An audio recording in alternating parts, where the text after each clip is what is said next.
क्या आपने कभी महसूस किया है कि आपके जीवन ने बुरी निर्णयों और धोखे के कारण नियंत्रण से बाहर हो गया?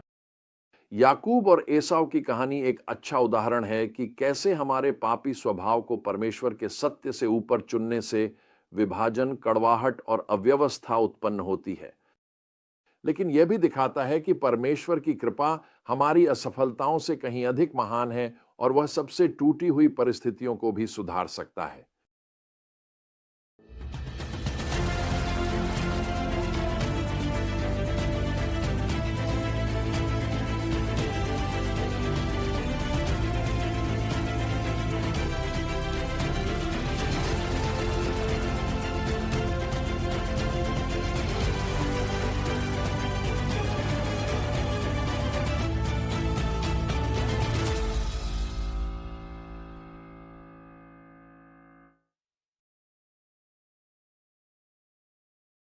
जैसा कि हमने अब्राहम और इसहाक के साथ देखा, परमेश्वर ने अब्राहम के वंशजों को आशीष देने और उन्हें पूरे संसार के लिए आशीर्वाद बनाने का एक अद्भुत वादा किया था।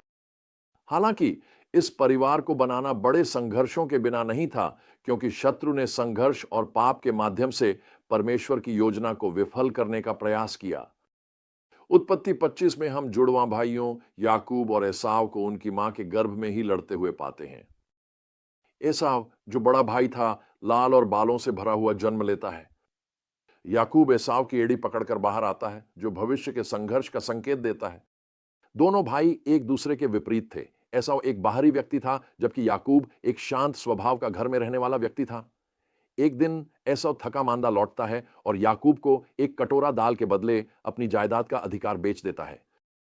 नए नियम में इब्रानियों 12वां 16 इस निर्णय को अधार्मिक कहता है, जहां एसाव ने अस्थाई संतोष को अधिक महत्व दिया, अपनी आध्यात्मिक विरासत से अधिक। उनके पिता इसहाक एसाव को अधिक पसंद करते थे, जबकि रिबका याकूब को अधिक चाहती थीं। जब इसहाक वृद्ध हो गए और उनकी दृष्टि कमजोर हो गई, तो रिबका ने एक योजना बनाई ताकि याकूब एसाव का आशीर्वाद चुरा सके। वह इसहाक का पसंदीदा भोजन बनाती है और याकूब को एसाव के रूप में भेष बदलने में मदद करती है। धोखे में आकर इसहाक याकूब को वह आशीर्वाद दे देते हैं जो एसाव के लिए था। जब एसाव को यह पता चलता है, तो वह क्रोधित हो जाता है और याकूब को मारने की कसम खाता है, जिससे याकूब अपनी जान बचाने के लिए रिबका के वतन भाग जाता है। पाप कितनी बड़ी उलझन पैदा करता है। एसाव का आवेग, इसहाक की पक्षपातपूर्ण प्रवृत्ति, रिबका की चालाकी और याकूब का छल, इन सब ने उनके परिवार को बिखेर दिया। गलातियों 5 आयत 19 से 21 में प्रतिद्वंद्विता, फूट और विभाजन जैसी चीजों को शरीर के कार्य कहा गया है। इसके विपरीत आत्मा का फल प्रेम, आनंद, शांति, धैर्य, दयालुता, भलाई और विश्वास योग्यता है। जब हम अपने पापी स्वभाव के आगे झुक जाते हैं, तो हम अपने संबंधों को नुकसान पहुंचाते हैं और परमेश्वर के आशीर्वाद को बाधित कर देते हैं। परमेश्वर की योजनाएं मनुष्य की मूर्खता से विफल नहीं होती। वह हमारे पापों के परिणामों को होने देता है, लेकिन अपने वाचा को बनाए रखता है। उत्पत्ति 26 को देखें। अकाल के बीच परमेश्वर इसहाक के सामने प्रकट होते हैं और उसे इस भूमि में रहने के लिए कहते हैं। वो इसहाक से अपनी प्रतिज्ञाओं की फिर से पुष्टि करते हैं।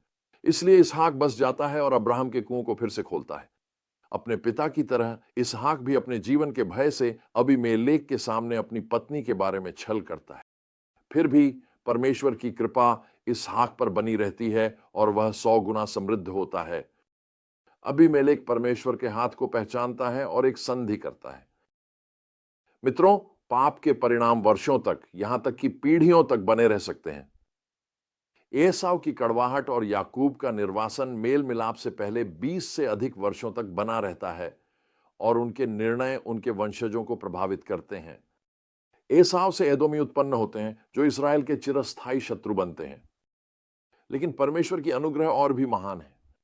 वह अपनी प्रतिज्ञाओं को पूरा करता है, मानव की असफलताओं के बावजूद। भजन संहिता 76:10 कहती है, परमेश्वर मनुष्य के क्रोध को भी अपनी स्तुति के लिए उपयोग करता है। वह उद्धार करता है जो उन सभी चीजों को मिलाकर भलाई के लिए कार्य करता है, जो उससे प्रेम करते हैं और उसकी योजना के अनुसार बुलाए गए हैं। आखिरकार याकूब और एसाव मेल मिलाप कर लेते हैं। याकूब इसराइल बन जाता है जो 12 गोत्रों का पिता है। यहूदा के वंश से मसीहा आता है। यीशु सभी जातियों को आशीष देने के लिए आते हैं। इसलिए हिम्मत रखें। हमारा परमेश्वर राख से सुंदरता लाने में निपुण है। वह उद्धार करता है, पुनर्स्थापित करता है और मेल मिलाप कराता है, जिसे पाप नष्ट करने का प्रयास करता है। लेकिन हम कितने दुखों से बच सकते हैं यदि हम प्रतिदिन आत्मा में चलने का प्रयास करें?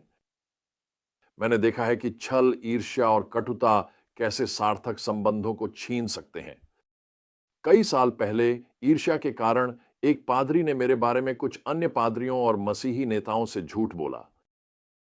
इसकी वजह से मेरी प्रार्थना जीवन में संघर्ष रहा।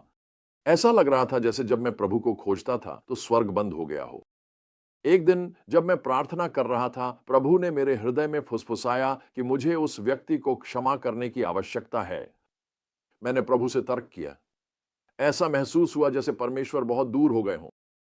आखिरकार मुझे एहसास हुआ कि मुझे उस व्यक्ति को क्षमा करना ही होगा। मैं अब और अधिक क्रोध और कटुता को पकड़े नहीं रह सकता था। यह मुझे वह बनने से रोक रहा था जो परमेश्वर मुझे बनाना चाहते थे। मैंने उस व्यक्ति को फोन किया और पूछा कि क्या हम मिल सकते हैं। और जब हम मिले तो उसने मुझसे क्षमा मांगी और कहा कि जो कुछ उसने किया था वह गलत था। हम सुलह कर चुके थे। लेकिन मुझे एहसास हुआ कि मेरे हृदय की कटुता ने केवल मुझे ही नुकसान पहुंचाया था। इसने मुझसे अनमोल समय छीन लिया था।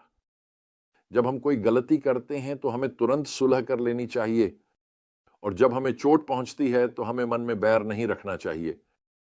आज मैं जीवन की क्षण भंगुरता को गहराई से महसूस करते हुए जीता हूं।